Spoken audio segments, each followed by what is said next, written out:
90-এর দশকে বাংলা সিনেমা জগতে একজন শিশু শিল্পী হিসেবে অভিনয় জগতে পা রাখেন আফরোজা সুলতানা রত্না নামের একজন অভিনেত্রী, যাকে আমরা সবাই চিনি শাবানা নামে। বন্ধুরা, তার সম্পর্কে কিছু কথা বলবো, তবে ভিডিওটি শুরু করার আগে একটি কথা বলতে চাই।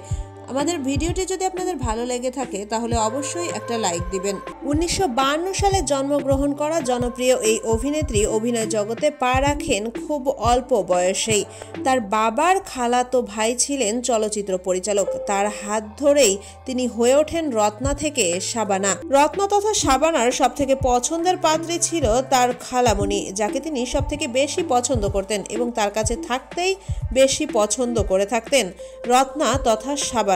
শিশু শিল্পী হিসেবে অভিনয় জগতে আসলেও এক সময় তিনি অভিনয় জগতে রাজ করতে শুরু করেন নায়িকা হিসেবেও কাজ করা, আর দর্শকদের উপহার দেন বিভিন্ন ধরনের জনপ্রিয় সব কাহিনী বা সিনেমা। আর এভাবেই আস্তে আস্তে রত্না থেকে শাবানা আরো অধিক জনপ্রিয় হতে শুরু করেন। বন্ধুরা, আমাদের ভিডিওটি ভালো লাগলে অবশ্যই আমাদের চ্যানেলটি সাবস্ক্রাইব করবেন।